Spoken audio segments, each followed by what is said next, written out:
I want to thank those of you who have come to this session. It's a special session for the GTAP conference. It's our conference scholars session. And I'll welcome Anna. So nice of you to stay up and join us. I was just introducing the conference scholars session and talking a little bit about what it is. It's one of the GTAP Center's mentoring activities. And the way it works is that students who have work in progress, their theses, submit papers, and that goes through the regular review process. And if the paper is accepted through the regular review, then some scholars or some students will be accepted into the Conference Scholars Program.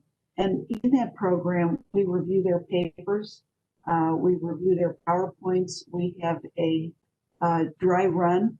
And this is a mentoring effort to support young professionals as they first start to present work in progress in professional settings.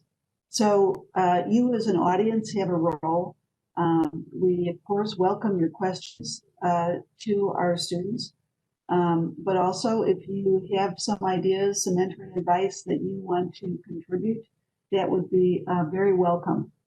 So with no more ado, we'll start with our first conference scholar, Masood.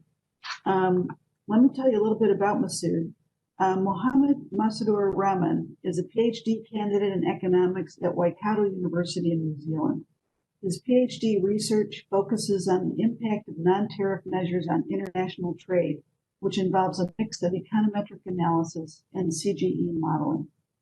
Concurrently, Masood is working as a visiting research fellow at the Institute of South Asian Studies at the National University of Singapore. Masood has held research and faculty positions at several leading institutions, including the United Nations University, the University of Waikato in New Zealand, the Zhejiang Agricultural and Forestry University in China, the Microcredit Regulatory Authority and Center for Policy Dialogue in Bangladesh, and the World Trade Organization. Masood was a visiting fellow at the Asia Growth Research Institute in the Aoyama Gakuen University in Japan, and at the Korea Institute for International Economic Policy. Masood has also been a consultant for a number of international organizations and universities. And recently, Masood has developed two trade portals, the Vietnam Trade and Information Portal and the Bangladesh Trade Portal with support from the World Bank. Well, welcome, Masood, and we're looking forward to your paper.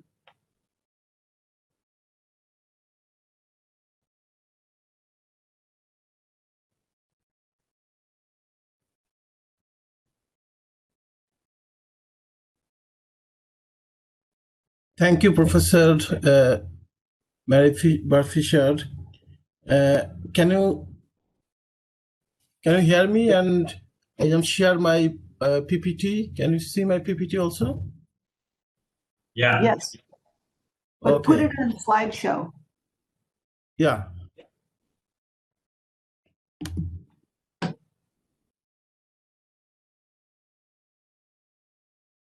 So it's okay now. I change to slideshow now.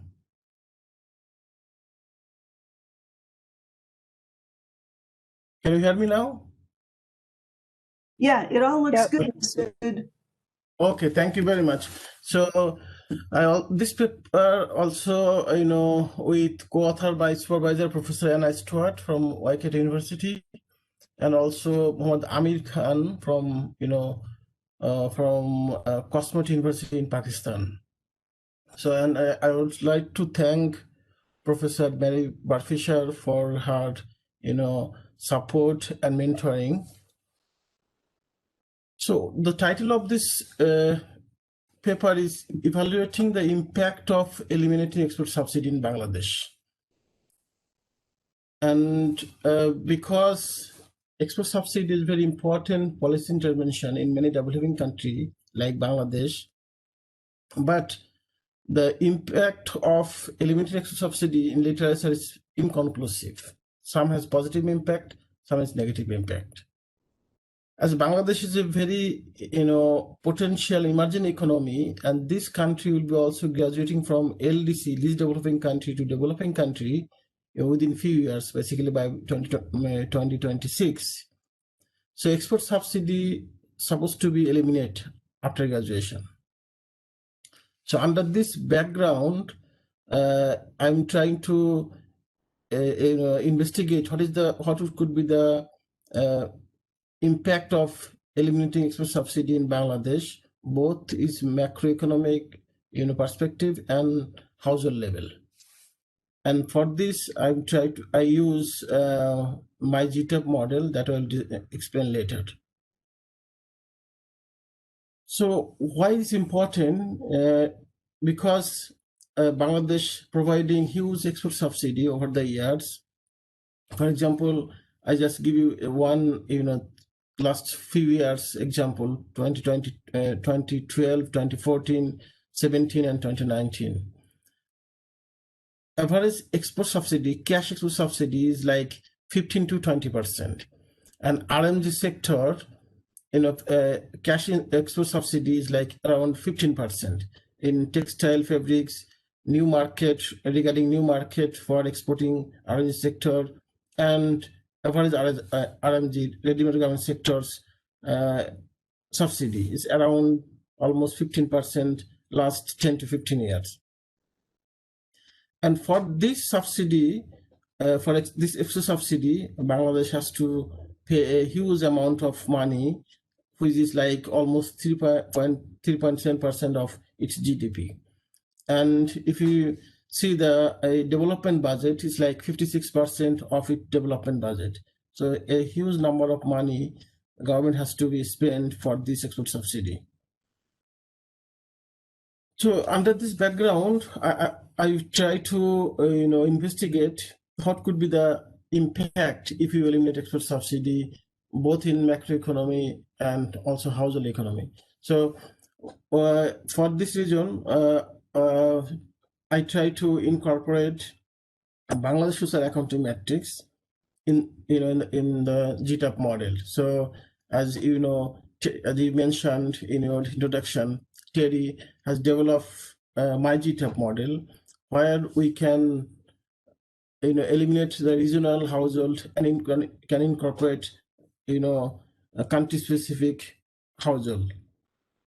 So here I briefly explain how we incorporated household level, the income and expenditure, and then the weight that we have incorporated in my GTAP, and then we map with the with this weight in my GTAP. So that is one part. Second part also, because of subsidy, in GTAP, the subsidy rate is not correct actually in this 10 sector that we have aggregated.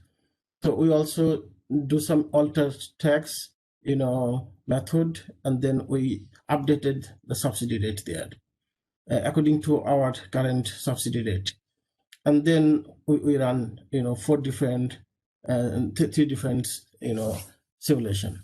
So just give you the structure of the economy to understand what's going on in different sector and their contribution to the economy. For example, textile and clothing, that is RMG sector, which actually the 51% of total export output, and export share is around 87%.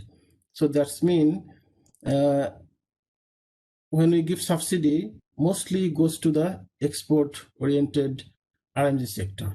So RMG sector receive huge amount of money, which is like around $10 billion every year.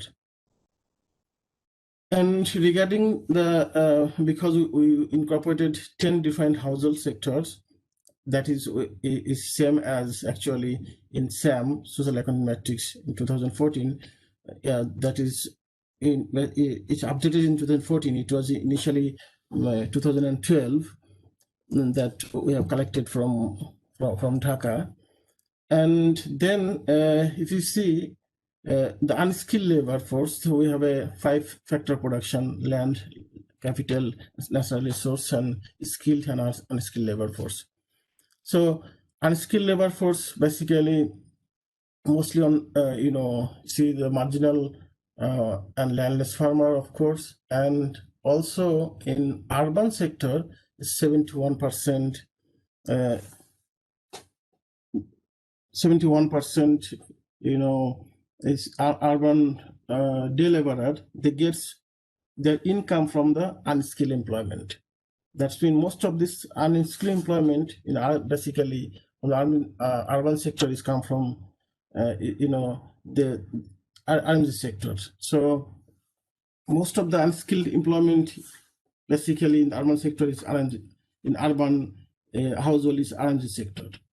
So that is one issue. Second issue is this unskilled employment are basically mostly employed in agricultural sector, R&D sector, and some, of course, transport and commercial sector.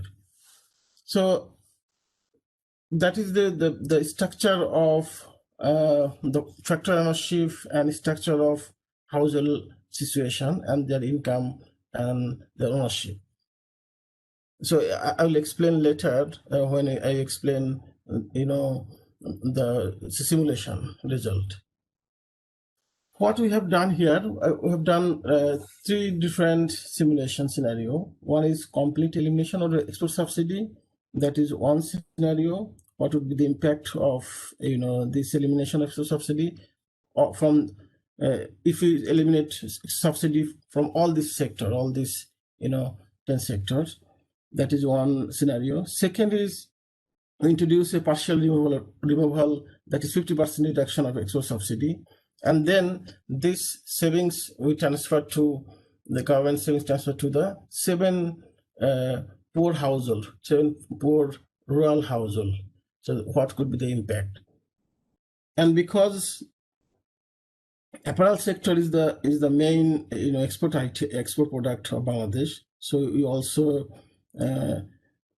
try to investigate what could be the impact if we eliminate extra subsidy from apparel sector, R&D sector. So these 3 scenario I try to investigate here.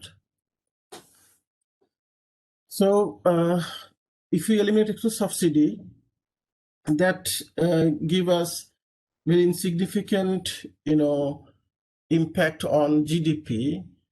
So that is maybe the overall economic efficiency, maybe increase the economic efficiency. That could be one reason.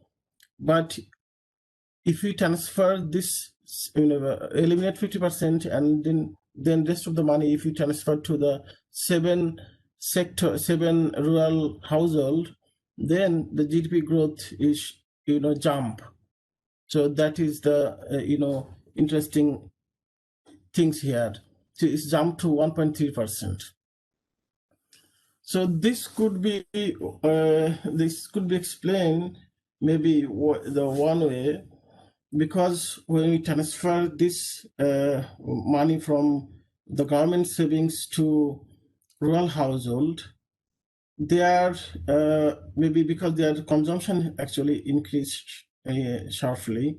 So aggregate maybe demand increase, and so the real GDP increase. So that could be one. And also at the same time, if we transfer this savings 50% and reduce 50% subsidy, the exports actually did not decrease. Export is still increasing. So export did not decrease. So export is still increased 1%, and import also increasing. So that's why maybe GDP increase. So that could be one reason. But if we see the export scenario and import scenario, yes, if you eliminate export subsidy, the export and import both decrease, and it's like a export decreased by 2.6%, and import also decreased 2.7%. So because our one of the main issues is explain what could be the impact on R&D sector, the garment sectors, the apparel sector. So if you see only the light manufacturing and textile and clothing sectors actually severely affected negatively, but other sectors, their export increase. But of course, other sector contribution is very low. So although the other sectors increase their export, but contribution of export is very low. So that is the one issue. Although if you transfer money from one sector to other sector, or government savings to different household, but yes, some sectors may be increase, but there may be the rate of increase of other sectors is because of the weight is less, because like we export, Bangladesh export $40 billion. Among $40 billion, $38 billion is R&D sector. So that's why, although other sectors may be increased, but the share is very low. So textiles and clothing sector will be affected, severely. Household income and consumption. If you see, this is okay. This figure is household income. So household impact means here household income. The income is not here, so I need to revise this one. So if you if you eliminate export subsidy, we can see the rural household actually is not affecting. Only the urban household is affecting. So because urban household mainly they depend on RMG sector, ready-made garment sector. So that is the one reason could be. So urban day laborer, which is actually 71%, the unskilled labor, so they are suffering. They will be suffer more. But if you transferred, sum of money that is saved from a subsidy, then the scenario is also, of course, that scenario is changed a little bit, but it's still urban, household will be affected, negatively. But rural household, of course, their average income actually increase. We calculate average income like around 2.5%. Similar situation in consumption sector, household consumption. So if you transfer money from the savings, public savings, government savings to household sector, particularly rural household sector, their income increase around 3%. So it's huge. Is a huge income change. But of course, the consumption of urban day laborer and urban employee decrease. So that's mean urban maybe unskilled labor force, particularly who depend on RFG sector, they will affected negatively. So conclusion, yes. So export import drops substantially if you eliminate export subsidy. That is one issue. But if you transfer, if you save some money and the government saves some money, 50%, they don't give to subsidy. So if they provide 50% subsidy, that they have like $5 billion, and this $5 billion they transfer to the rural household, that have a huge impact. But maybe there is other policy, maybe alternative policy could be, because urban day laborer affecting basically severely. So maybe this savings from subsidy that could be also useful to transfer to the urban day laborer, because they are actually main sufferer. So that could be one issue. So overall, if you transfer money, of course, from savings from from subsidy and rural household, they benefited a lot, and also their income and consumption increase. Yeah. That means maybe there is a huge opportunity cost of export subsidy, and maybe the welfare could be increased by directing the spending of to more productive channel. So that is the the story, because the export subsidy may be benefited by some sector or some household, but overall maybe it's not if economically efficient. So if you could save some money from the subsidy and transfer this money to other sector or other household, maybe that could be more beneficial for the economy and for the household. I think I will stop here, and I will take your question and suggestion.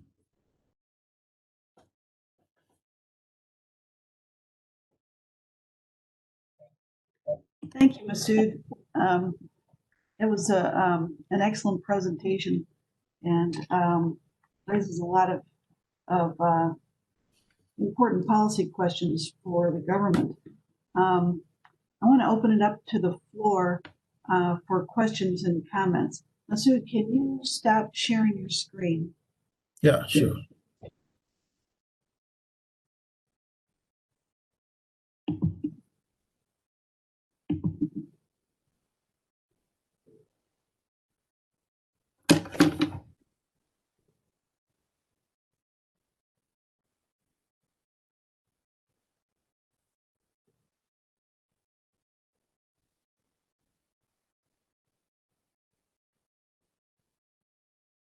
I'm not really sure how to stop sharing your screen.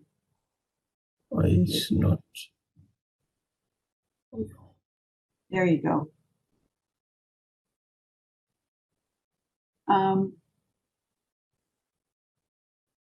Okay, well, thank you, Masood. Does anyone have any questions or comments for Masood?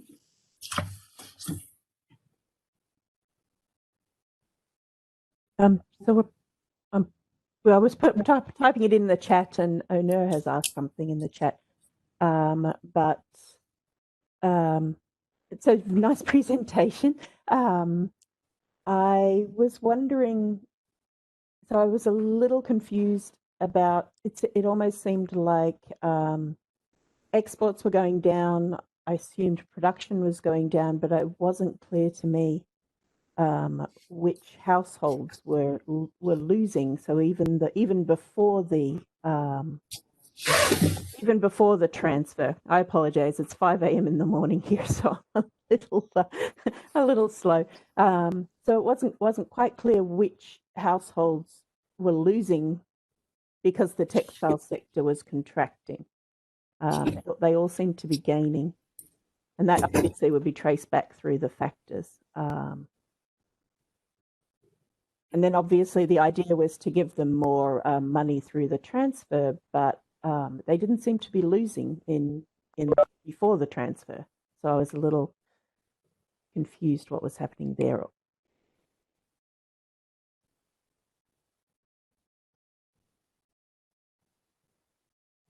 Do you want to?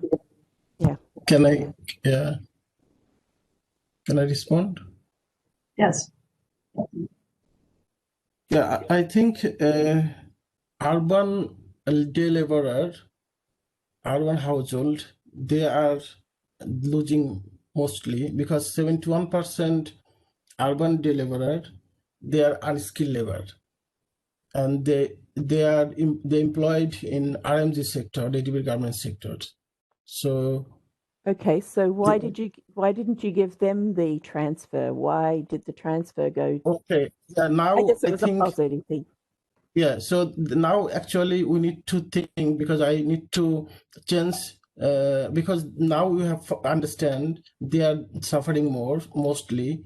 So maybe the transfer should, to the money should go some of money to them. So that was, Okay. that is now I understand that we should do actually. But before I thought we should give to the rural poor household. Okay, no. It's just it's an interesting one. It wasn't hurting, I guess, the poorest of the poor, was it? So, cool. Understood. Yeah. And there was a question from Anur in the chat.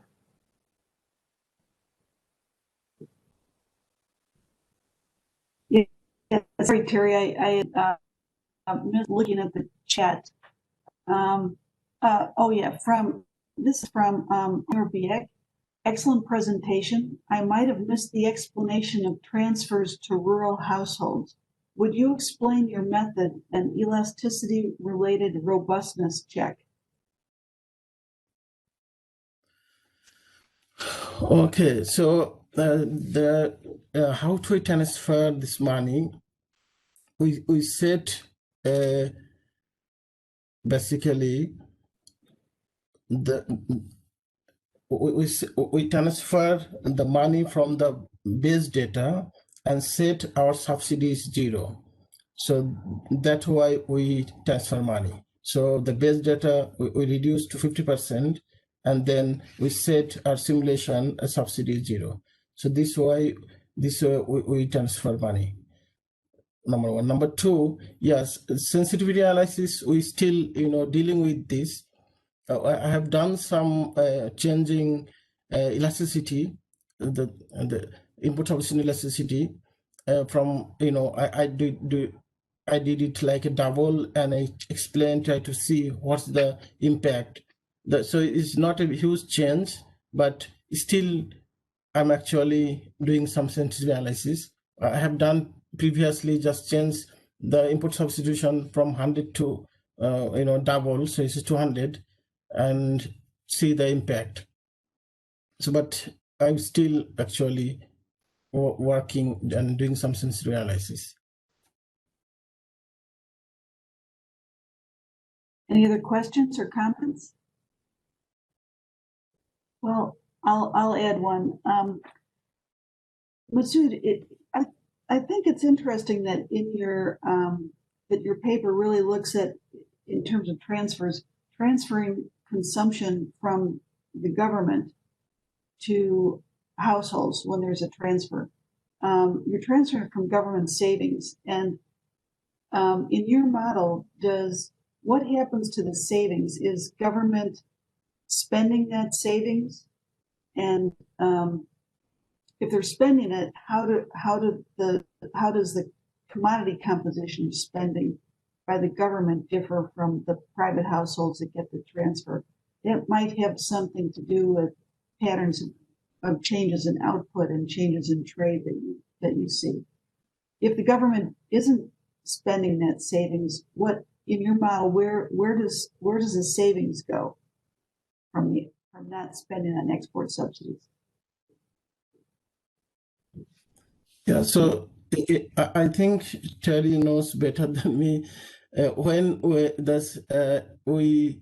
eliminate export subsidy, so of course some of money the government is getting, so the government savings is increasing, and savings increasing is supposed to go to investment.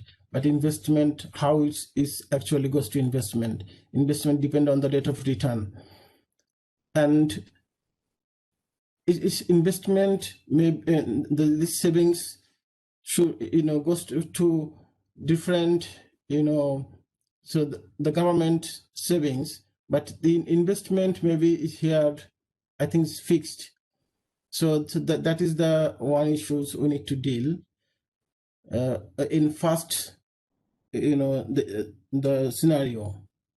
But second scenario, because we're transferring money, so I set off base data and reducing this to 50%, the government, and transferring this 50% to household. So that one is actually transferring this money to the household. So this one is fine. when we transfer money to the household sector. But first one is maybe trade balance. That's mean the savings is maybe accumulating the savings, or because maybe the government savings is not increasing too much. That could be another maybe developing country. So that could be another reason. Maybe the savings is not increasing. That's why maybe here the GDP did not increase. GDP decreased actually little bit. So there is something happening here that I'm still digging actually, and I'm trying to explain what's going on here. So there's something missing here. So I'm trying to explain this one and digging carefully again. Do you have any suggestion? I'm happy to take your suggestion also here. Yeah, you said investment was fixed. Have you got a trade balance closure in there? Yeah. So that could be the one reason the GDP did not increase when we eliminate export subsidy. Yeah, I think I'd play with that. I guess it might also be the reason you got such a large impact on in the transfer. So yeah, I'd look closer at that one and try it without the trade balance being fixed. Okay, that would be really useful. Yeah. And then maybe I'll have a closer look. I can have a closer look. Oh, It's thank you, yeah. Terry. No worries. And also thank you. Last time you helped me to how to incorporate the weight and SAM from the SAM to my GTAP. Yep, no problem. Okay, Mohammed, it looks like you've got some good ideas to hunt down as you finalize your project. Well, thank you very much. I wish we could all clap, but we all do applaud you. Yeah. Thank you very much. Okay, our next speaker is Charlotte Jensens, and Charlotte will be talking about a spatial climate analysis. Let me introduce you to Charlotte. Charlotte Jensens is a PhD student at the Division of Bioeconomics of the University of Leuven in Belgium. Charlotte's working on agricultural trade and climate change mitigation and adaptation. She obtained an interdisciplinary master's degree in agro and ecosystems engineering, major economics, from the KU Leuven in 2017, and she started her PhD program in 2018. For her PhD, Charlotte is collaborating with the Biodiversity and Natural Resources Program at JASA in Austria. Charlotte's PhD research is supervised by Professor Miet Martens and Professor Nicole van Lipzig from KU Leuven and Dr. Peter Havlik from JASA. Okay, Charlotte, we're looking forward to your presentation.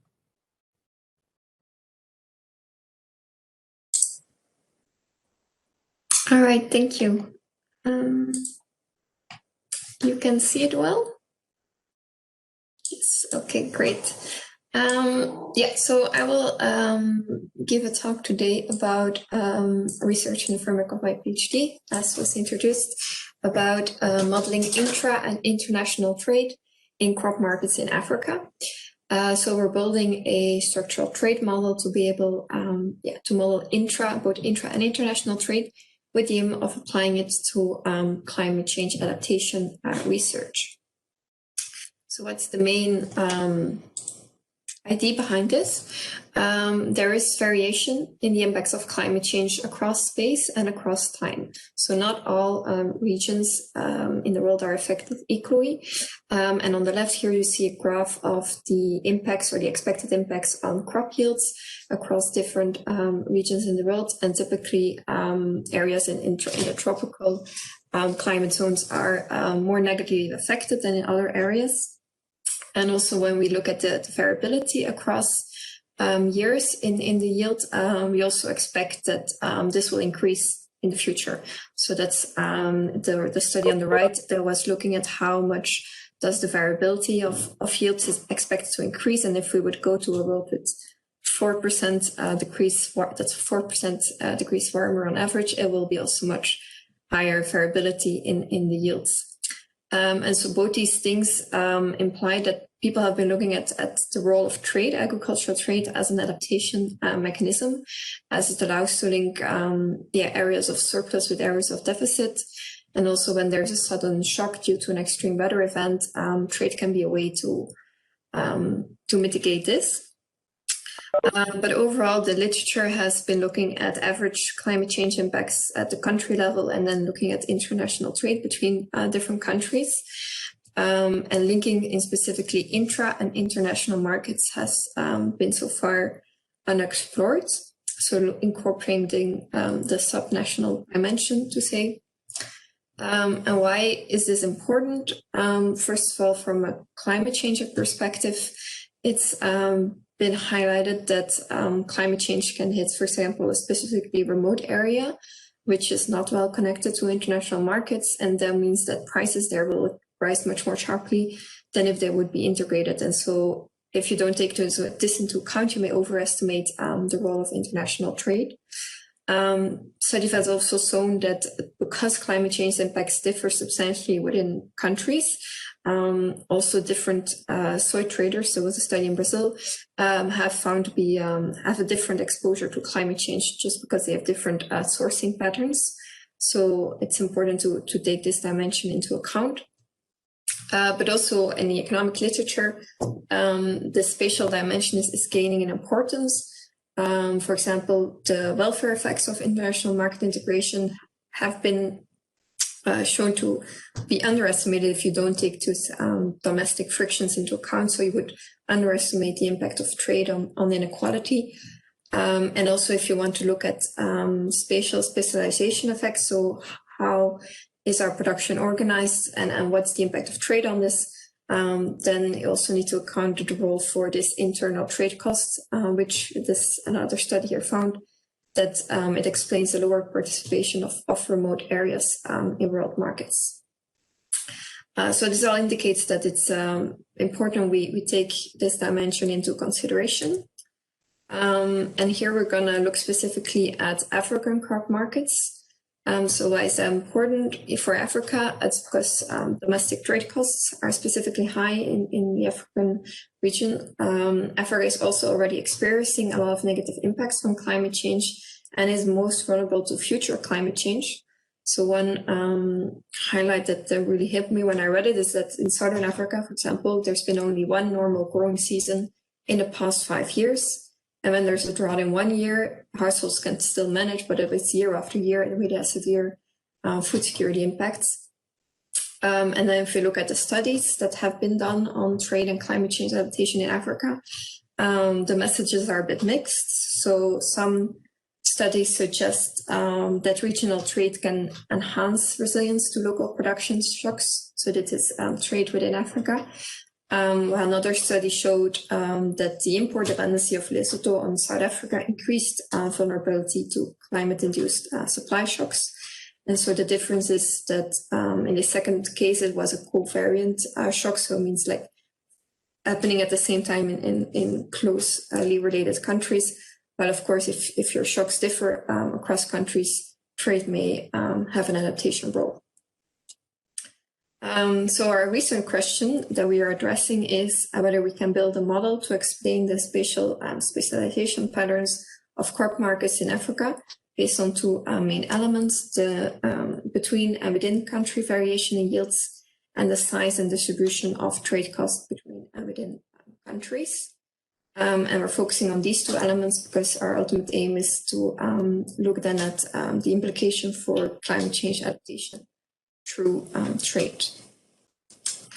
How we're doing this? So we're starting from the Eaton and Cordozo trade model. It's a theoretical trade model that's an extension of Ricardo's theory of comparative advantage to many goods and a continuum, many countries and a continuum of goods. And so in this model, trade and specialization are based on differences in productivity between countries and goods. And it's specifically the extensive margin trade that is affected if trade costs change. So an exporter might, due to lower trade costs, start exporting a higher number of goods. It's the main model that's applied in literature to study trade in perfect competitive markets, and specifically for agriculture. So people have used this to study international crop trades and to study intranational crop trades. So that was a study done in India. And here we will combine or use this model to study both international and intranational crop trades. And our main source of productivity differences will be spatial. So we will look at the heterogeneity in production across a continuum of fields, so to say, so between different areas, as opposed to other studies which look at the productivity difference just between different crops or between different varieties.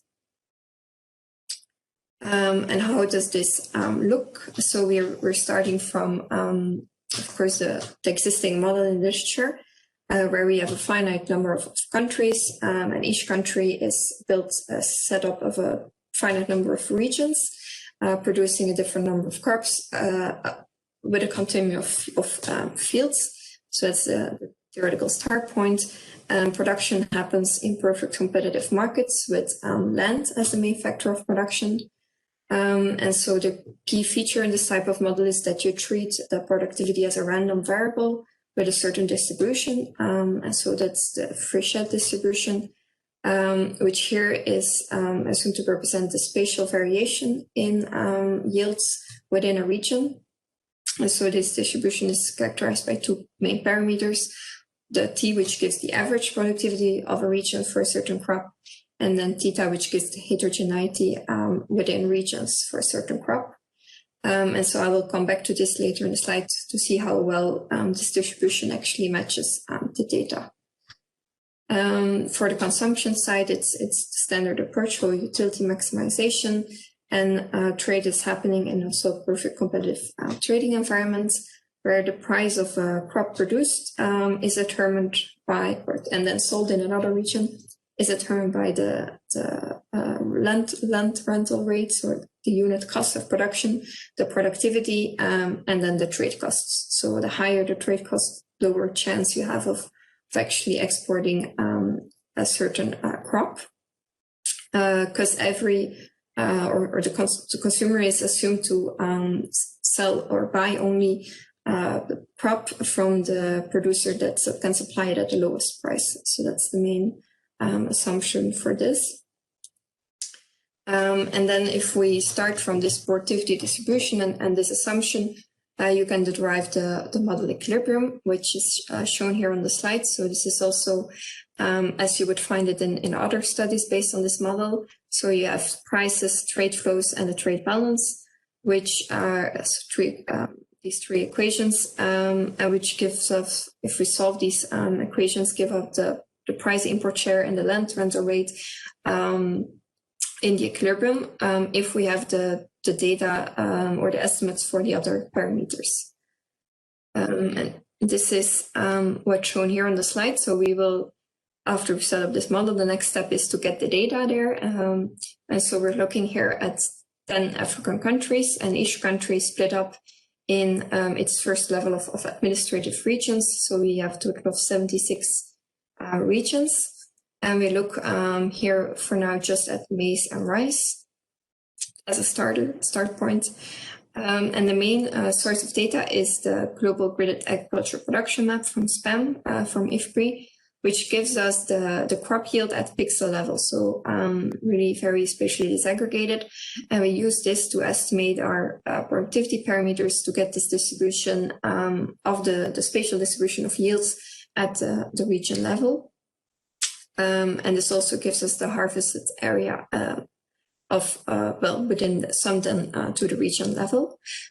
Other parameters we need is the share of each crop in expenditure, which is from FAO, and then the trade costs.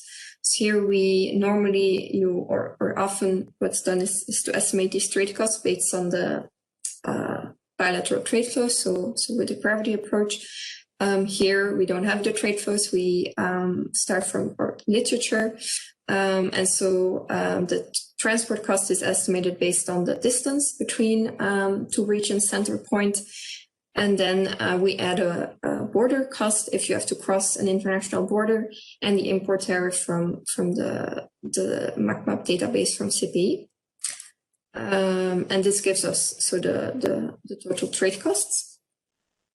And then once we have, with this, we can estimate our model equilibrium. And so in the next slide, I will show the equilibrium, and then we compare it with some other independent data sources to see how well it actually matches and where it still needs to improve. So on the left, we have what the model so far predicts. On the right, we have the independent validation source. So on the left, we see here the net maize trade pattern by each country. We see that Kenya and Zimbabwe are shown to be net maize importers, while Tanzania, Mozambique, Uganda, and South Africa, for example, net maize exporters. If we then look at the data, this is correct for South Africa, for Zimbabwe, and for Kenya. However, Mozambique and Tanzania are not big net exporters, so here the model is still wrong. If we then look at where countries import from or from where they source, we see that in general, on the left, the model predicts a very dispersed trade pattern. So countries import from many different other countries. While if you look at the data, the main source of maize for each country still comes from within the own country. So here also this is not yet reflecting the actual pattern. And we can then also look at the bilateral trade flows. So which is here projection on the right based on the PASI database. So we have the different importing countries, and then from where they get the maize imports. So from the rest of the world, and then from this East and Southern Africa region, and then by specific country. And for example, one thing that's interesting is that all these countries import quite relatively a lot from within the East and South African region versus from the rest of the world. So that's already interesting to note that maize is very much traded within this region. And then if we look at specific countries, so for example, Kenya is a large net importer or an important net importer, and it gets most of its imports from South Africa. If we compare this with the model equilibrium, this is not yet accurate. So this dark blue color should have been much higher share. And for Zimbabwe, it's South Africa, Zambia, and Malawi, which are important, which is, for example, not yet accurate for Zambia here. Another interesting level of the analysis, and of course, because we look at intranational, or we can look at intranational trade, is to see whether the net trade status by different region is correctly reflected. So that's what's shown here on the left. The orange ones are regions that are reflected to be net importer, while the green ones net exporter of maize. And then we can compare this with country level data. So for Uganda, for example, here this is the northern region, which is here modeled to be a net importer, which is true. While here in the south, there should be also net importing regions, which is not the case. For Kenya, important surplus regions are Rift Valley and Western region, which is indeed the case. And in deficit regions are Nairobi and Nyanza, which is also reflected. But if we then look at other countries, the result is much less good. So here for Tanzania, this study shows that there are indeed important net importer and net exporter regions, so surplus and deficit regions. And the same holds for Mozambique, while in the model results, it's all indicated to be surplus regions. Specifically for Mozambique, the southern region is known to be like a very important deficit region, so this should still be corrected. Last element that that's interesting to look at is the bilateral trade pattern. So that's the unique element that's interesting to look at, that we can project or determine trade flows between individual regions, both within and across countries. And if we look at studies on this, so here, this is a study on the right from the World Bank that I've identified like the main maize trade flows in this region. And we start from the bottom up. So from here, southern Mozambique is an important deficit region, which imports its maize from South Africa. And so not from the northern of Mozambique. So it's cheaper to get it from South Africa, but this is here not reflected. Malawi is also an important importer of deficit region, which gets its maize from northern Mozambique and from Tanzania and South Africa. So these flows we do reflect in our model. And then Kenya is also important in that importer getting its imports from Uganda and Tanzania. And this is also here modeled with our model. So to sum up, there's some patterns that are reflected, some not yet. So this is currently ongoing work to revise the model setup and the assumptions. And one thing that we can reflect upon is whether this distribution is really accurate to reflect the spatial variation of crop yields within regions, because originally this was defined as to reflect the heterogeneity or the variation in labor productivity across different goods at the country level. So this is very different than what we're doing here. And so to catch up, and so this is the distribution we're talking about. And what we do is that we take this data set of pixel level yields and then determine the distribution at the regional level. And that's shown here on the slide. We have the histogram, which shows the pure data. So the distribution of yields within each region. So here it's shown for Kenya. And then we have the black line, which is the empirical probability density function, and then the red one, which is what we assume in our model. And so you see that it's not very accurate for most of these regions. For other countries, it does look better.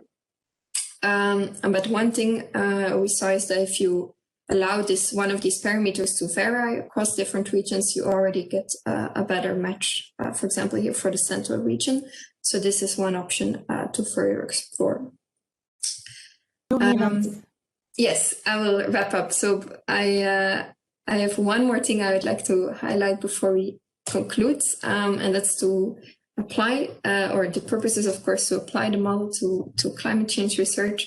So I just wanted to give a hint what we could do with this. And this is, for example, look here at an historical drought event. So in 2009, there was a major drought in Kenya. And this affected the maize yields all across the country.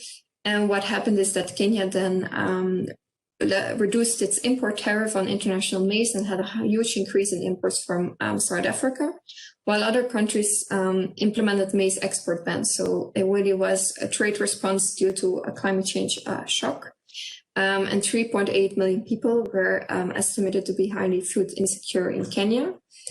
And just to see whether our model behaves as you would expect, we implemented this historical event as a counterfactual experiment.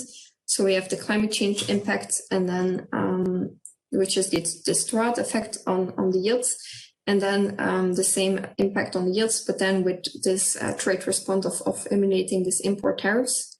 And what you see is that with this trade response, the change or the reduction in welfare is smaller, so that indicates it behaves as we would expect.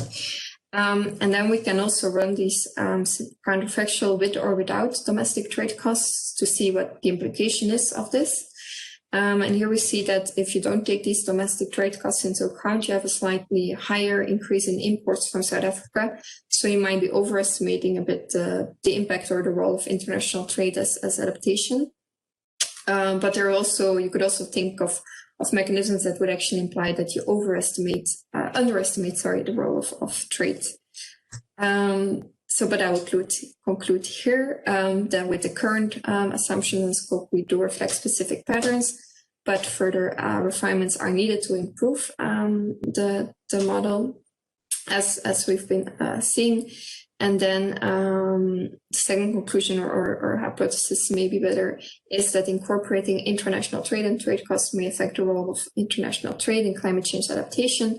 And without this subnational dimension, we might either have an upward or downward bias. And this is to be further investigated. Thank you for your attention. Thank you, Charlotte. That was an excellent presentation. I'm going to open it up for questions and comments. If anyone wants to comment, please unmute and then we can go from there. Charlotte, can you take the can you stop the screen share?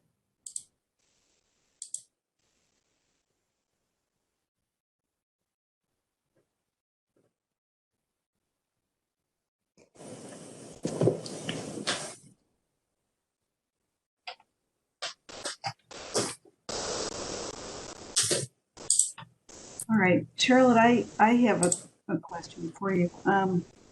Your model has some aspects that are good fit and some that are not. And I wanted to ask you where you're going to go with improving the fit. Do you see yourself as working with parameters that might be region specific, like region dummies, or are there other more generalized approaches that you're I have a list of things to tick off to further improve it. One is the assumption, or like we only look at 2 crops for the moment, and together with only having these 2 crops, and there's also the assumption of trade balance, which means that at the sum at a regional level, the trade balance is fixed to 0, which is not accurate as how it is in reality. So that's one of the things that I'm pretty sure we should have a closer look at. And then, as I said, mentioned one of these things that this productivity distribution that I was hinting at, maybe indeed we should have this at a regional level, but maybe also other things need to be more region specific to better reflect the actual dynamics, so to say. Yeah.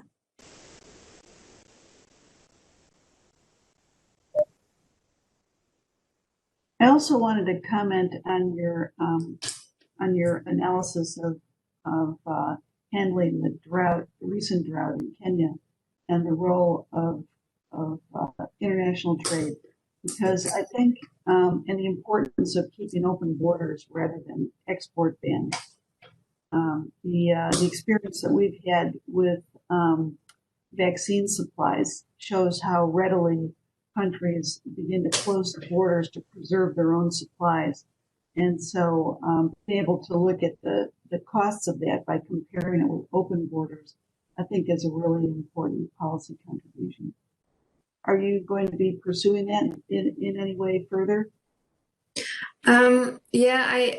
I definitely agree, like in and specifically because it's quite relevant for this case. So in Eastern and Southern Africa, it's been very common in the past 10 years or longer that countries impose export bans or import bans for only for a few, like maybe a short time, but it is a quite common policy. And there have been studies looking at what the welfare implications are. And I think it would be nice to look at this from the perspective of the climate change impacts. And if we can investigate how these differ across countries and show that it's not a good idea to do these kind of temporary measures, that would be a useful policy analysis, I think. I have one more question, but I don't want to monopolize the floor. Does anyone else have comments or questions? Okay, I'll go ahead. This one might be a little bit out of left field, Charlotte, but I was wondering if you've been thinking about informal trade. When it doesn't cross international borders, it might be harder to sort out what trade is going on, but also across border borders, there is a lot of informal trade in Sub-Saharan Africa. have you thought about how important that is in the agricultural markets? Yeah, I read or came across some studies on this, and sometimes they do try to track it, and then they find that it's as important as a formal trade or even higher. So it is very important actually for the agricultural markets in Africa. So the difficulty is then if there's no data on it, how to like take it into account or something. But it definitely is important. But it's also, I wonder how important it will remain in the future because, for example, with the African Continental Free Trade Area, etc., there's quite some incentive to formalize trade, to increase trade, and so maybe, yeah, I'm not sure, of course, but maybe this will slowly formalize in the future. So.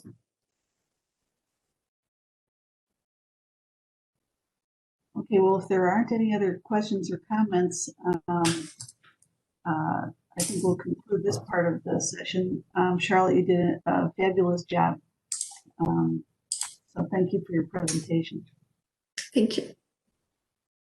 So our next paper is by Guillerme Cordozo, and he's going to be using the term model in his presentation.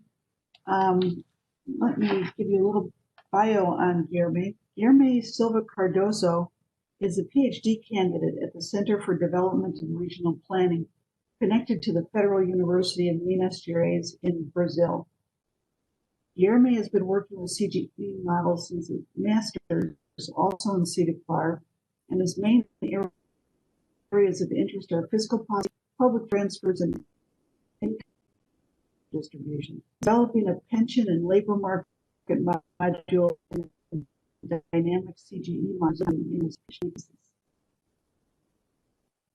Guillerme is also next year where he's going to be working with Mark Horridge and that team. So Guillerme, please share your screen. We're looking forward to your presentation.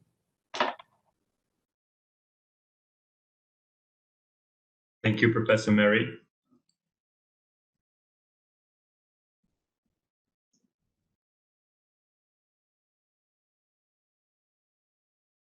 Can you see well? I'll put in a full screen. Full screen now? Looks good. All right.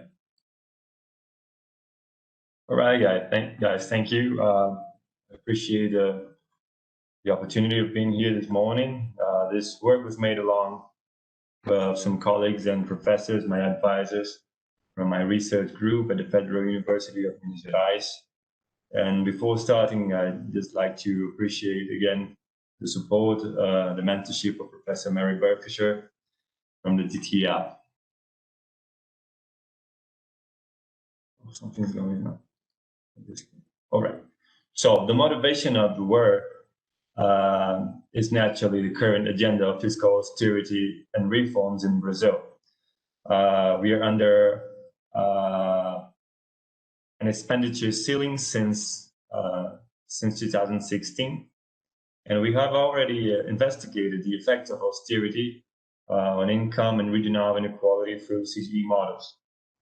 But by this time, we explored a little more the literature, and we realized that the authors that are favorably to the expansionary effect of austerity is strongly relies on the role of structural reforms.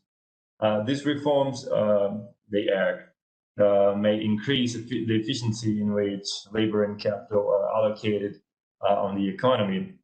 However, there are also less optimistic arguments saying that there's also a slow convergence to this achievement, and that unless carefully planned, these reforms might lead resources to unproductive sectors and fail even in the long run. So that said, we also like to add to this discussion the one of regional convergence in Brazil. As you may know, in Brazil, as also in many Latin American countries, it was the state developmentalism that marked industrialization and income increasing of the historically less development regions. In the case of Brazil, the north, the northeast, and also the center-west of the country. So the main question of the work is basically how much labor productivity then increase to offset the contractionary regional impact of austerity in Brazil, as we already investigated. So we kept using the CGE methodology, naturally. In this case, we used the enormous regional model developed by Center of Policy Studies, as Professor Mary introduced, at Victoria University, Australia. There are already many applications of this model to the Brazilian economy. And this one is calibrated with data from 2015, the main data, but also counts with some other researches and some other data to the regionalization process developed by Professor Horace.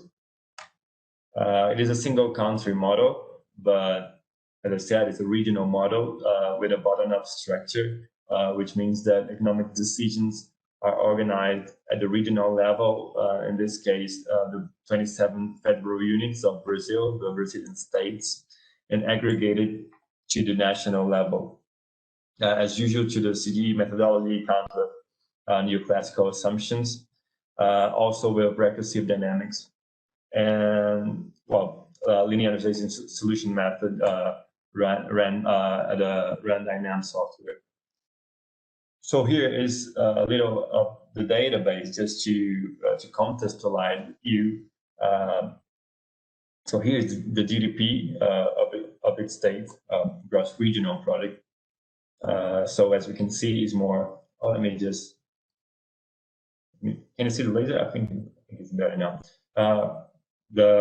It's more concentrated. The GDP is more concentrated at the southeast and south regions. And here is the share of government expenditure on each state, which is basically the opposite distribution of the GDP, more concentrated in some north states of the north, northeast, and also the federal district, the capital. So the simulation strategy in this kind of models, we have the baseline scenario, which is, has a standard closure and is filled with observed and projected macroeconomic variables. And the policy scenario is the one we program to help in answering our main question. So in this case, the policy closure, we did a swap between real GDP exogenous with labor productivity for each region, and the policy shock, it's the one we filled with the policy we are investigating, right? So here is the austerity. So we establish a new growth of general government expenditure at the national level, and also we also established that the GDP. The policy scenario will have no deviation to the GDP in the baseline. So this is basically the expansionary austerity, as I showed in the theoretical discussion. So in other words, GDP is programmed to grow equally to the baseline, even with the austerity shock, sustained by labor productivity, as the literature asks. So the result. Here we start with the macroeconomic variables at the national level, given in an accumulated deviation to the baseline. So basically, the policy consists on the austerity shock. So here is illustrated in the gray line of government expenditure. It falls compared to the baseline. So it influences aggregate demand and prices. So internal prices, I mean. So it contributes to the growth of the trade balance, as you can see by the detachment of exports here in yellow and imports in powder blue. But as we can see, consumption and investment haven't detached that much from the baseline. However, this result is pretty heterogeneous among country regions. As we can see, North and Northeast experienced a decrease in consumption, as well as the Center-West, mainly influenced by the Federal District.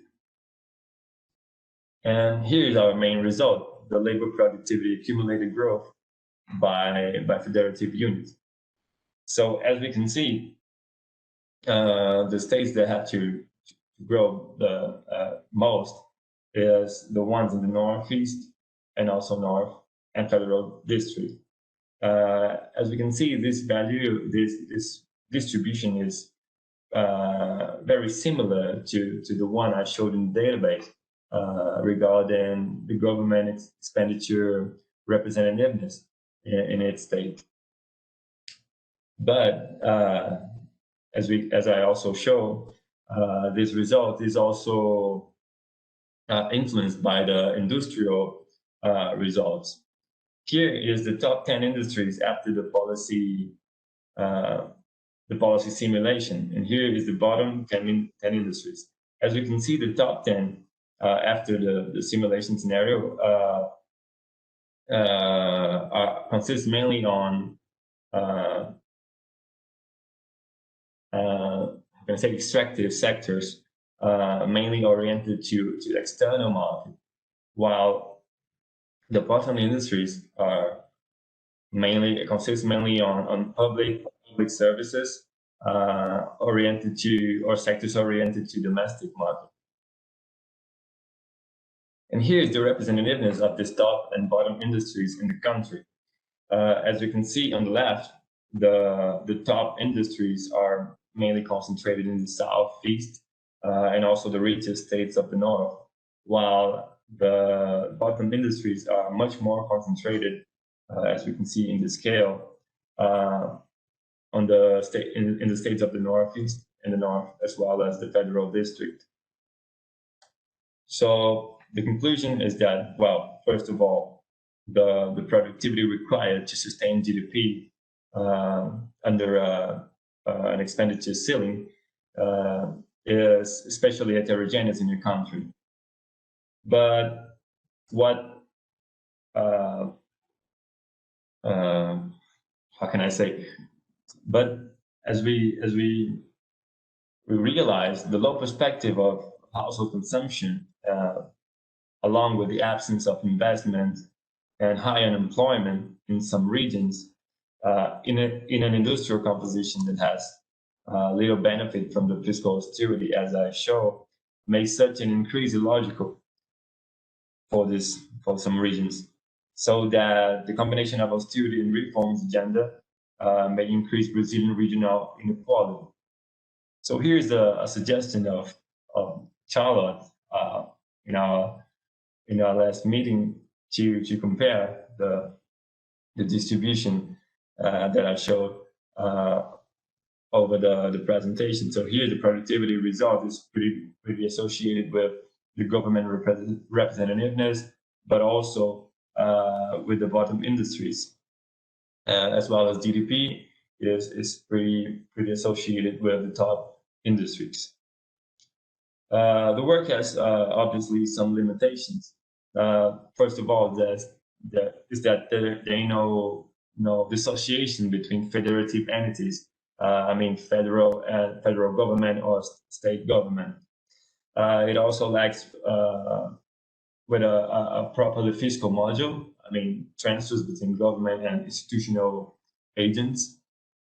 Household extended income, which is something that we already explored in a previous work regarding austerity, which is basically that austerity also impacts the direct, it also exerts direct effects on households via public services provision, so that we are not considering it in here. And at last, the current crisis of pandemic, of COVID-19 pandemic, that has exposed vulnerabilities of countries whose role of the state has been mitigated by austerity policies. So these effects are systemic, but require special attention to the already fragile labor market and labor productivity in some of the peripheral economies, as well as the access to basic health services and public policies to deal with it, as I also emphasized. All right, that's it.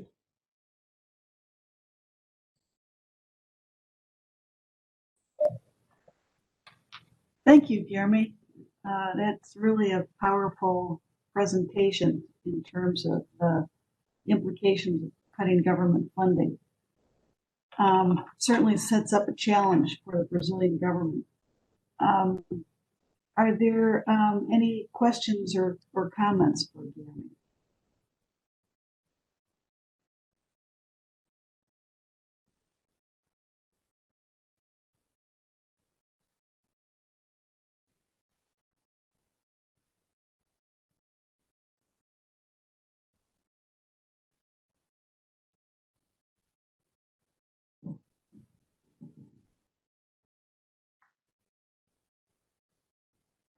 Well, then I do have some questions for you, and you may not have thought these through yet, but I wondered, when looking at the pattern of the sectoral results, it seemed like it was the exportable sectors that were expanding, and then the non-traded sectors that were shrinking.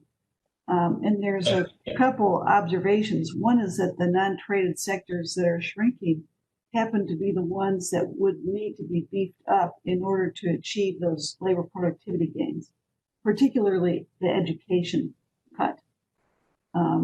So if there was a remedy, policy remedy for the increasing interregional disparities, the government should probably be selective about which areas that it's cutting and not cut education.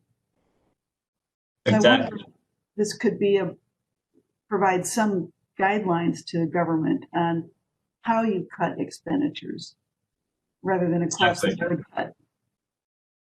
Yeah, as I said, we have been working on this austerity agenda for a while, and when I mentioned the household extended income from Atkinson, is exactly what we estimated. We realized that the poorer households are the ones that most consume public education and health services, and so this is along with social assistance is one of the main policies to reduce or mitigate inequality. So this is a single country model. Yeah. Is the trade balance fixed? No, actually not, because there was a how do you mean fixed? Well, the export-import balance has to be it's fixed, and so there's no inflow or outflow of domestic savings. Oh, right. Oh, I really don't know about it, Professor Murray. Yeah. Well, I don't think it is fixed. Oh, sorry. I was just going to, because that was partly one of the things I was thinking about was there's investments going down, exports are going pretty high. It suggests that you have a big surplus. So it'd be something just to investigate. Another one, another sort of trade balance story. And that might be explained why the exports are having, because investments leaving or savings are leaving, exports are being driven up high, which explains why the export sectors are doing so well. Yeah, actually, so it's an interesting story. This is an interesting feature, but as I said, I think it responds to prices difference as well, like internal prices and domestic prices. internal prices and external prices. When internal prices are much inferior than external prices, it influences trade balance. Yeah, I don't think it's unreasonable. I think it's a reasonable assumption. It's a really interesting result. But that's sort of what's part of what's behind this, I think.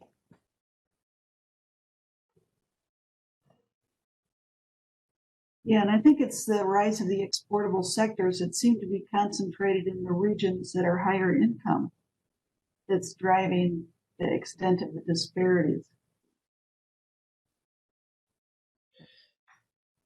Yeah, I think when the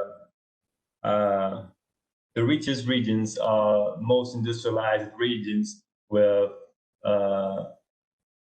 higher concentration of labor, so it's easy to compensate it with productivity, while in some other states with a lack of industry, it is harder. And that, so the model just set them to increase exports in a extraordinary magnitude, which is pretty not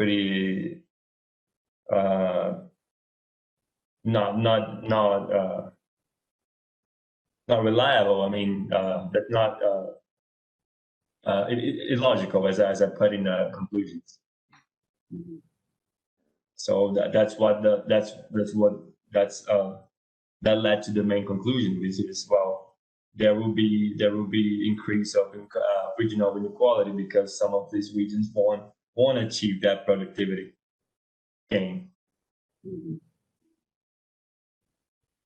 Do you have some actual productivity changes over, say, the last 5 years to sort of compare on a regional basis? You know, what the model wants and what's been happening. That would be kind of cool, just to.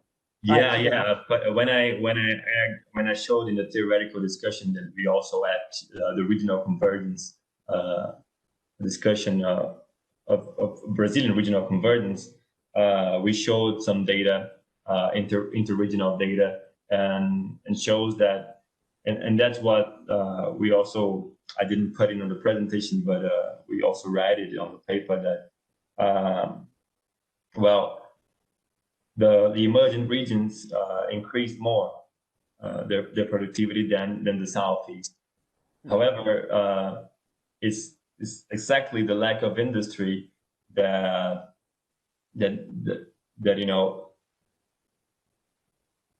makes such it's like the industry the industry that is increasing in these regions is not enough to make this convergence real. Certainly. Yep. There is somehow a convergence, but it won't be enough. Yep. Thank you. All right, I thank you. Are there any other questions or suggestions for Guillerme? Well, thank you, Guillerme. That was an excellent presentation, and you stimulated a lot of ideas, I think, regarding Brazilian policy, and also about your own work and things to explore in it. So thank you. Thank you. Now, our next presentation is by Samantha Worth, and Samantha is going to talk about a really important contemporary issue, which is the rise of meat alternatives. Let me tell you a little bit about Samantha. Samantha is a PhD candidate in animal biology at the University of California, Davis. She's studying under the guidance of Dr. Frank Mitloehner. Her research focuses on the nexus of livestock production and sustainability. Samantha obtained her bachelor's in animal science and her master's in animal biology, both from UC Davis. She'll be finishing her PhD in July and will begin working as an Idaho Science and Technology Policy Fellow in August. Well, welcome, Samantha. We're looking forward to your presentation. Thank you, Dr. Burfisher, and thank you for everyone for sticking on this session. I'm really excited to be here today presenting my work. Let me share my screen. Let's see. Are you all able to see it okay? It looks great. Right. Great, thank you. So as Dr. Burfisher said, my topic is looking into what happens in the economy as a response to plant-based meat alternatives. In particular, my focus is looking at the U.S. and comparing ground beef to comparing ground beef in response to the introduction of meat alternatives. So a little bit of background on this topic and how it kind of came to be that this was part of what I've been working on my dissertation. So climate change is one of the biggest issues facing humanity today. Economic and population growth have been the greatest drivers of these increases in emissions that are contributing to climate change. And on top of this, we are faced with the 2050 challenge. Our world population is projected to increase to over 9.7 billion people by the year 2050.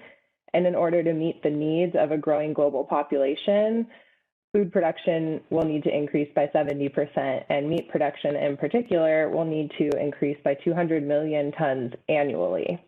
So this is kind of where the climate change problem comes into play.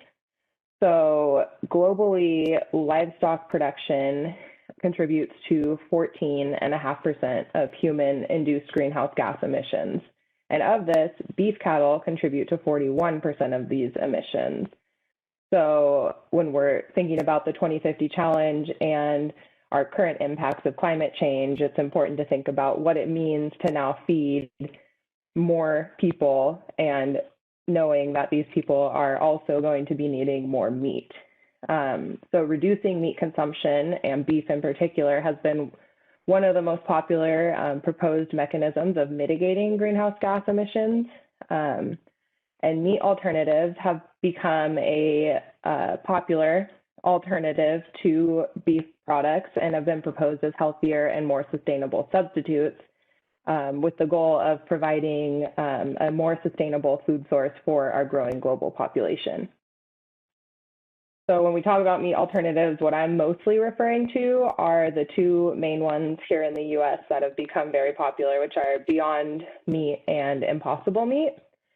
And previous work has looked into the environmental impacts of both of these products and compared them to ground beef. And these works have found through life cycle assessment analysis that greenhouse gas emissions, as well as land, water, and energy resources, are reduced in these meat alternatives compared to ground beef.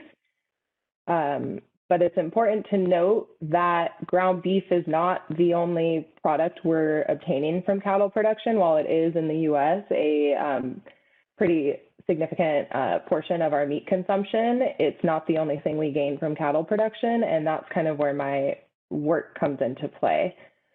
So these studies don't take into account the economic impacts of meat alternatives compared to ground beef. For one thing, meat alternatives are much more expensive than ground beef currently.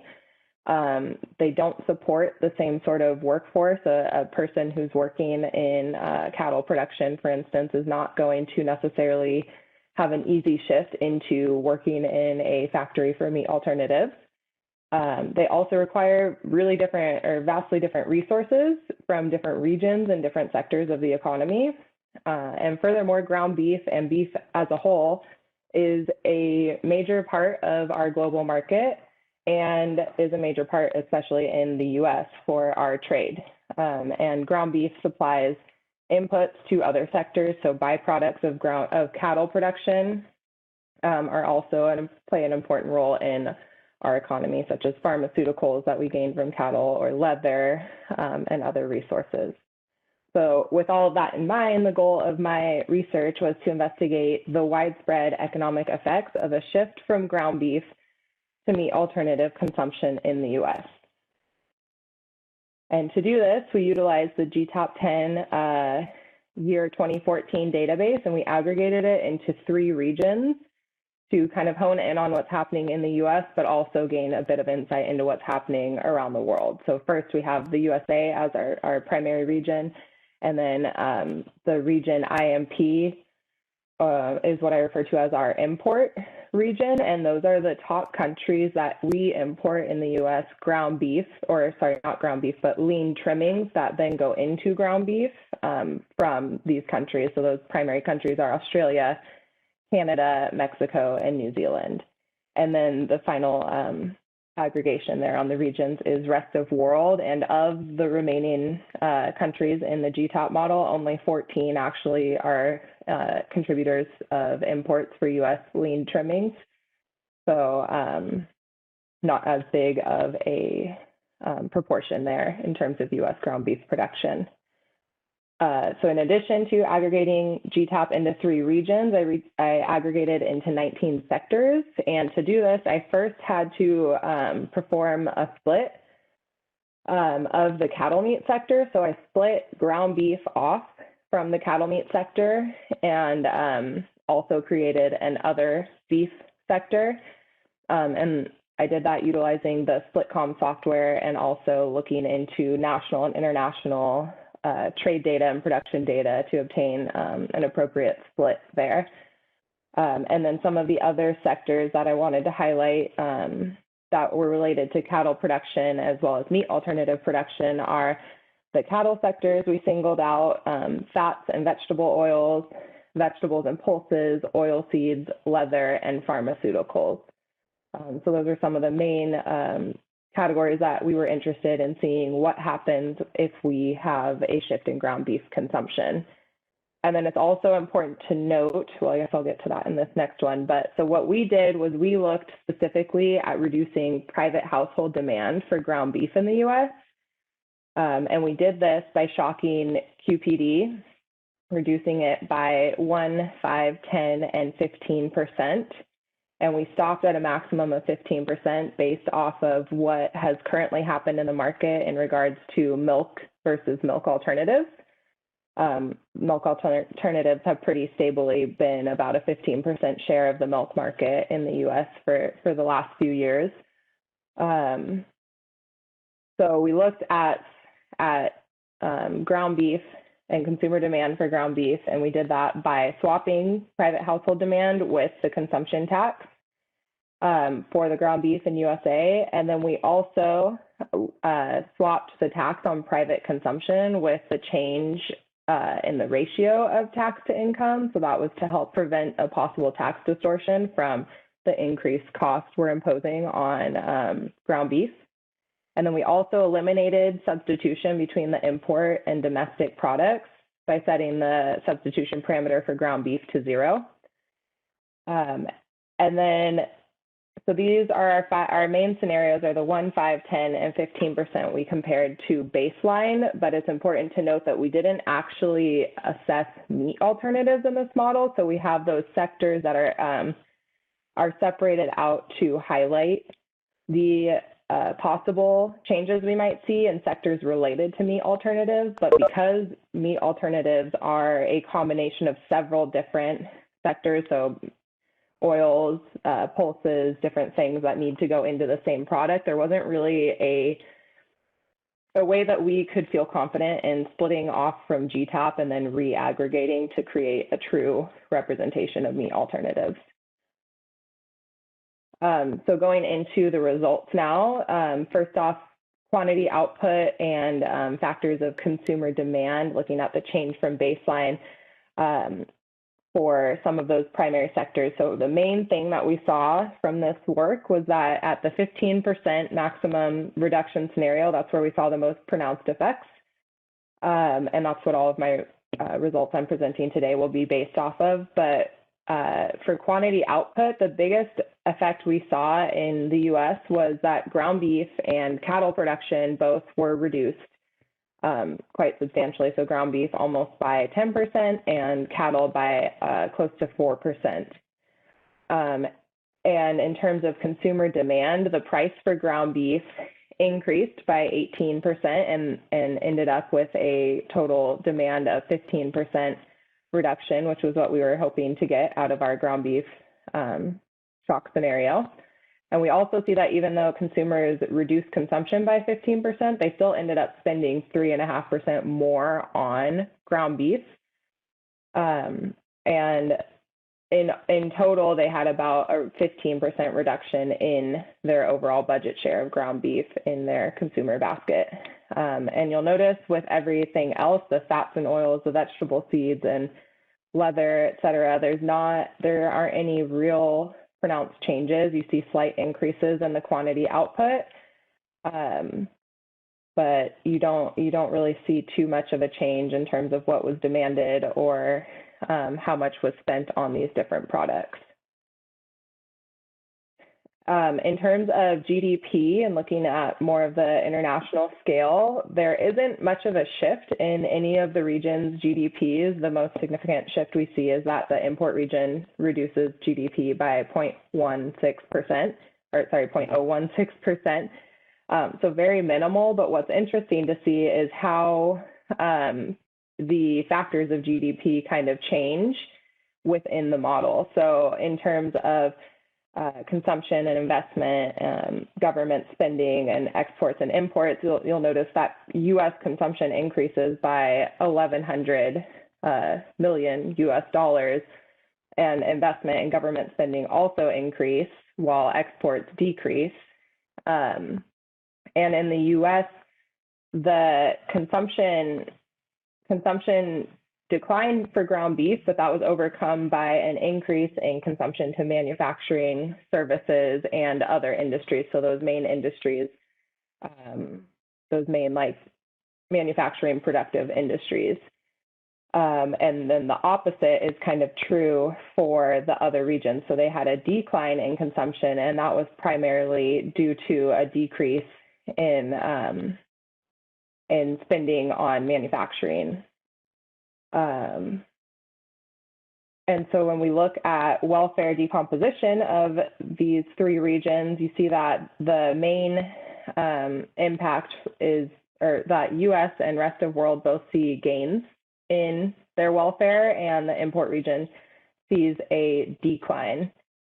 And that's primarily due to three welfare factors: allocative efficiency, and then terms of trade for goods and services, and savings and investment. So in the US, the decline in ground beef was actually overcome by increases to services and manufacturing, as well as other foods for allocative efficiency. And in the import region, they had declines in allocative efficiency for ground beef and service sectors, but that was mostly overcome by increases in efficiency gains to oil and gas. And in rest of world, we found declines in other industries, but overall, all of their other sectors kind of had allocative efficiency gains that net overcame that decline. And then in terms of goods and services, both the US and rest of world had experienced gains in goods and services, but at the expense of the import region. And that import region primarily declined as a result of losses to ground beef, as well as other related agricultural sectors. So the shock in US to ground beef consumption had a pretty pronounced effect in the import regions in terms of their agricultural productivity and trade. And when we look at some more factors related to the US and import regions, where we saw some other interesting changes, we note that a 15% reduction in ground beef led to reductions in labor for both the ground beef sector and cattle sectors in the US and import regions, and slight increases in other sectors related to ground beef production. But again, not enough to offset the reductions experienced in those two main sectors, ground beef and cattle production. And then when we look at land quantity and land price in the USA and import regions, we find that cattle has the greatest decline in land quantity, and that's also paired with a decline in land price for both the USA and import regions. And then there are slight increases in land quantity used for other agricultural sectors like vegetables and oil seeds and other agricultural products. And you see slight increases in the import region as well for those. And in total, we still see in the USA an overall decline in the quantity of land used. And in the import regions, it kind of balances out. So thinking about all of these results, reduced consumer demand for USA ground beef, even at the highest, 15% has small but meaningful effects, both domestically and internationally. In the US, we see the biggest impacts on the ground beef and cattle sectors. So we see those declines in output as well as declines in labor and land use associated with those products. And the results suggest that ground beef is an important component of trade. So of the three regions, the impact on welfare was most pronounced for the import region. So those primary imports of lean trimmings to the US, those countries had the biggest impact on reducing our ground beef consumption here in the US. And in terms of labor, we saw declines for both ground beef and cattle, as I mentioned. And since labor is an imperfectly mobile factor in GTAP, the loss of these jobs in these sectors are not easily made up for in other sectors. Not to say that if meat alternatives were increased, we couldn't transfer labor from these sectors into meat alternative related sectors. It just may require more investment in time and training to be able to effectively make that change. And in terms of land use, we saw noteworthy declines in land use for both the USA and import, and those were primarily due to cattle production. But the biggest thing to consider with this is that while the land use is treated as a mobile factor across agricultural sectors, land used for cattle production is usually very different from land that's going to be used for other agricultural products. So even if we decline cattle production, land use for cattle production by 3%, or I think it was closer to 8%, even if we make that decline in cattle production, we can't necessarily gain a productive crop using that land for other agricultural commodities. So if we were now trying to grow soybeans for the Impossible Burger or peas for the Beyond Burger, we may not necessarily get the productivity gain on that land that we do from cattle if we can use that land at all. And further considerations, as I mentioned, we didn't actually incorporate the meat alternatives into this study, but it's likely that the addition of meat alternatives, even at that max replacement rate of 15%, are not going to fully make up for the effects that we observe from the reduction in ground beef. And the only study I was able to find to kind of look at a similar scenario was research on Canadian diets, where they looked at reducing meat consumption by 20% and increasing vegetable and fruit consumption by 50%. And they still overall found net reductions in GDP and labor and other key economic sectors in Canada. So Canada is a very similar country in the US.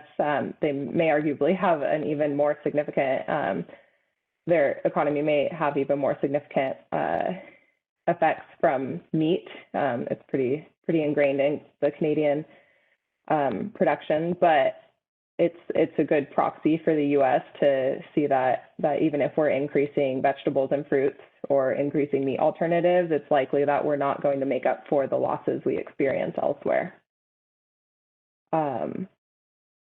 And another factor that I mentioned early on is that the cost of meat alternatives are not equivalent to ground beef. So currently, Impossible Burger is 3.8 times more expensive than ground beef, and Beyond Burger is 2.7 times more expensive.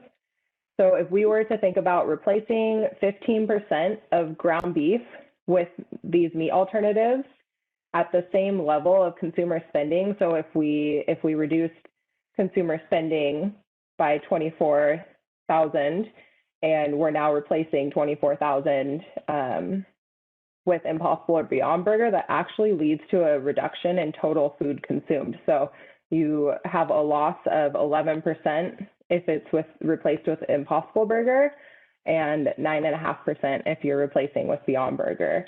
And then looking at it from the other perspective, so if we think about how much ground beef in kilograms we actually reduced when we reduce it by 15% of consumer spending, and we replace the same volume of consumption by Impossible and Beyond, we're spending 41.6% more to have Impossible Burger make up that portion of the consumer basket, and 25% more for Beyond Burger. So those are just some considerations to think about with making that shift. So looking towards the future, the ultimate goal moving forward is to better understand the roles that both ground beef and meat alternatives play in a sustainable food system. So we know that reducing ground beef can have some profound impacts on the US and international economies, but how is it possible for meat alternatives to overcome this? And what will the environmental impacts be from the shift from ground beef to meat alternatives? While previous research has looked at them, comparing them side by side, kilogram of product made, they haven't considered the actual connection to the broader economy. So the second half of my dissertation has focused on modeling not just the product themselves, but also the connection to the broader economy by linking this output from GTAP with the input-output model ExioBase to get some to gain some insight on environmental impacts associated with that reduction. But the main thing I think that's important to really think about is that with a growing global population, we're going to need more food regardless. So I think it might be more, it might make more sense from a sustainability perspective to think about how can we produce more of both ground beef and meat alternatives in a way that's going to benefit us economically, but also minimize environmental impact. So with that, I thank you all for your attention, and I'm happy to take any questions.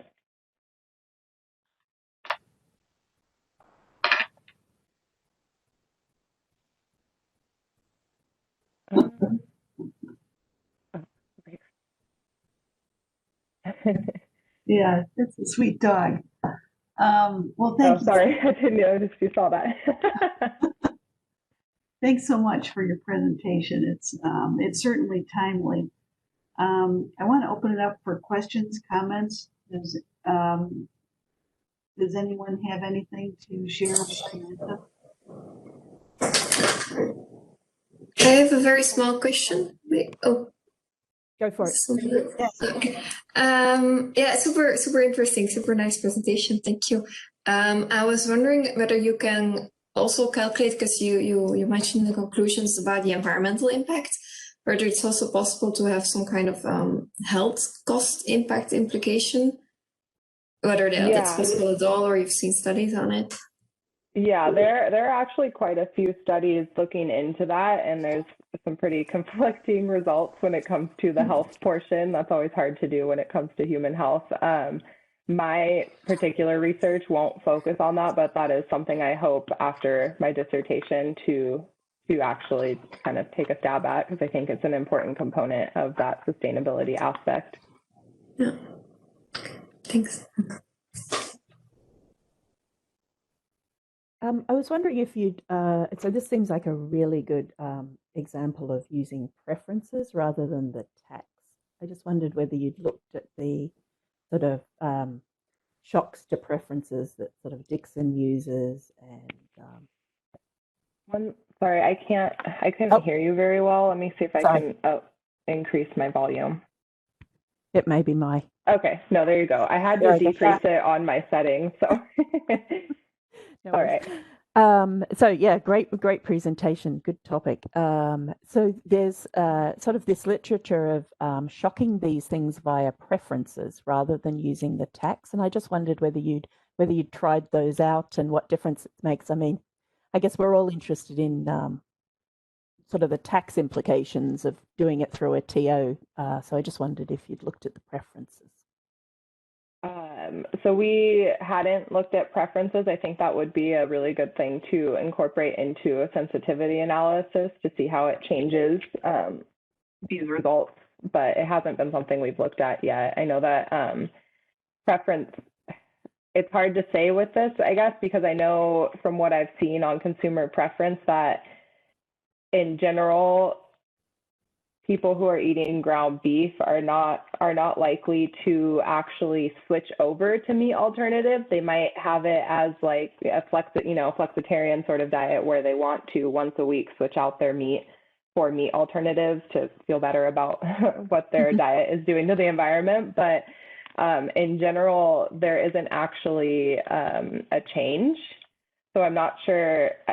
I guess it would be hard for me to know how to accurately model that, because it's not necessarily that you would see consumers fully go 100% into meat alternatives versus just adding it into their normal meat consuming diet. Okay. And then the other question, I guess, was it sounded like labor was immobile and land might have been mobile. So you changed sort of the parameters, the slug and things like that. Is that what you did? Yeah. Okay. Well, yeah. Sorry. Okay. Yeah. So I guess there's a couple of just different, some ways of doing some sensitivity analysis. I do think you should look at it's sort of just a way of putting in a change in the quantity instead of a tax. So even if it's not just preferences, it's just another method that we use to incorporate those types of things, which may not have sort of the revenue implications of the tax. Okay. So just a thought. Yeah. Thank you. Great. Appreciate it. Terry, it looked to me like Samantha was using a tax replacement as part of the setup. Does that address your question? Not really. Even if if I was understanding, you're using the tax in order to hit like a quantity. And so so that's how you're increasing price and getting the quantity to go down. And the question is sort of there's these rents that occur. The prices are going up, so there's rents that are then going to the regional household. So whereas if you did it as a preference shock, you actually would get a price decrease. You might get a price decrease. You don't necessarily create these rents. So I just wondered whether it made a difference. I mean, it probably doesn't make a huge difference. It just might be a bit easier to. In my model closure, we swapped the ratio of tax to income. So we made that endogenous, or we made it exogenous. Sorry. We switched the tax for private consumption with that in order to basically with the change in the ratio of tax to income. So the actual like GTAP code is DLTTAXR. Okay. So that we did that as a suggestion from Dr. Burfisher, with the thought that it would basically give the consumer back the money that they had been taxed on beef. So it puts that money back into the consumer for them to be able to spend elsewhere. Yeah, I'm not sure that's sufficient, because I mean, even if you did it as a tax, you've got the regional household, so it was going to them anyway. Okay. So I mean, these preferences, sort of preference shifters, are used for things. Peter Dixon and Maureen Rimmer are the big people behind this, and it was kind of used when we wanted people to stop smoking. So yeah, there's a tax there, but also people are just have this preference to stop smoking because they realized it was their health, and it's a way of implementing a change in a quantity through the CES function that does it without actually increasing a tax in the price. So that's and we're using it a lot in the COVID work, because there's a lot of preference shifters, and and taxes are okay. So okay. Well, I will. Yeah, There's no, also- I appreciate it. I'll definitely look into including that as part of our sensitivity analysis. Yeah, there's a paper I recently did. It's called "Willingness to Pay," and that might help. It's on NTMs though, but it gives you some code. Well, the code is in anyway. I mean, if you want some code, you can contact me and I can give you some. Okay, great. I I'll show appreciate you it. where it is. Okay. Thank you. I have a question, Samantha. Thank you for the presentation. It's interesting topic. Could you clarify? So you have disaggregated ground beef, right? So there is a production separate sector that producing ground beef, and also there is a consumption category, private consumption category, ground beef, right? Is it right? Yeah. You mentioned you have not introduced this alternative meat burgers, right? Mm-hmm. So other than additional ground beef consumption categories, there is no other changes on the demand side. Is it right? Yeah. Okay. Yeah, I just would like to clarify. I'm wondering if you would have this additional sector with meat alternative, which will substitute for ground beef directly. So you will have additional nest in the private consumption. How this would affect results, because this will affect how much of this alternative meat produced and resources used to produce this alternative meat. Yeah, I couldn't, when we were kind of designing this study, that was something we struggled with, just in that we were able to very clear cut take ground beef out of the cattle meat sector because there's plenty of data available on that. But when it comes to the meat alternatives, there's not much data available on what's going into them specifically. So we can't actually quantify an amount or know the like specific trade amount to make that split. And it also, the meat alternatives, we could choose to use, say, the vegetable sector as a representative of meat alternatives. But even if we were to split off a portion of that vegetable sector to make meat alternatives, we're not accounting for the changes that happen in the oil sector and different components that are also feeding into meat alternatives. So when we talk about ground beef, it's just ground beef. But when we talk about meat alternatives, it's the alternative plus about 20 different ingredient sectors. So that's the struggle we have there. But it is something that I am able to incorporate in my environmental model. So at least on that end, we'll get a bit more clear results in terms of how the two compare for the environment. Thank you. Samantha, we have a message in the chat room from owner Bill. Since you focus on a single sector,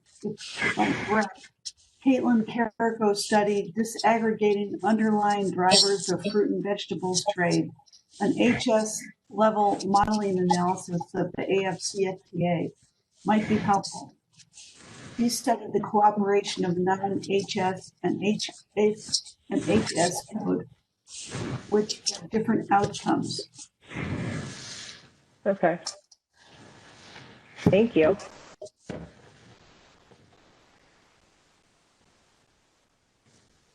Any other comments? Mary, can I make a brief question comment? Sure. Yes, Samantha, thanks very much for your presentation. Very interesting topic.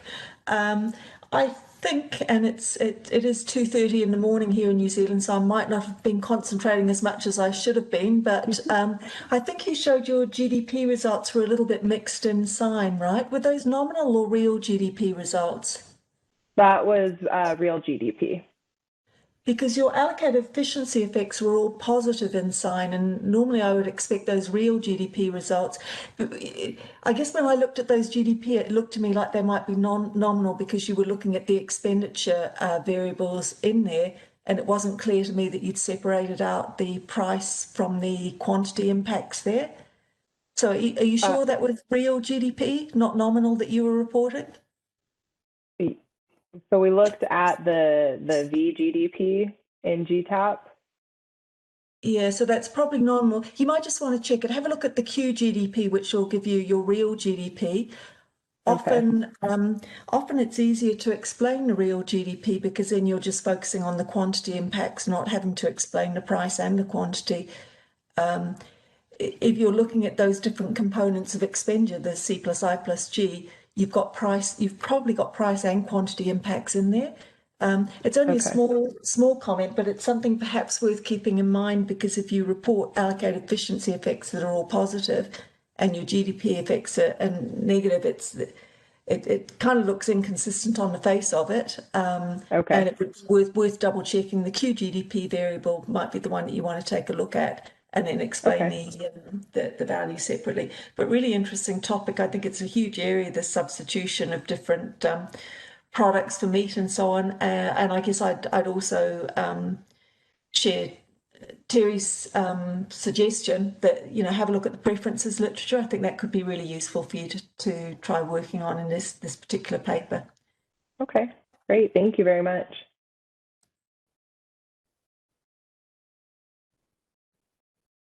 Well, thank you so much to everybody for participating in the Conference Scholars Program. I encourage you to contact our scholars directly if you have any other thoughts or suggestions. So for now, we'll close the session. I wanted to ask the scholars to please stay on for a few more minutes. Please look at the information in the chat. There is some problem with WebEx at Purdue. So Ginger sent to all conference participants links to the next session. There is some problem with Purdue server and GTAP website. So to access next session links, please check your email. Okay, links, I believe links should be the same. It just you cannot get them from the GTAP web page at the moment. Or maybe they already repaired because this news came maybe 20 minutes ago, but this is what I put in the chat. Oh, okay. Thank you, Ella, and thank you for hosting today's session.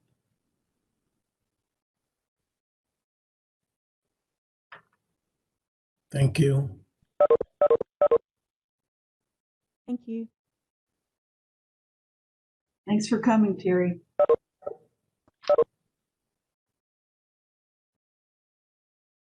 Okay, I just wanted to thank you all for participating in the Conference Scholars Program.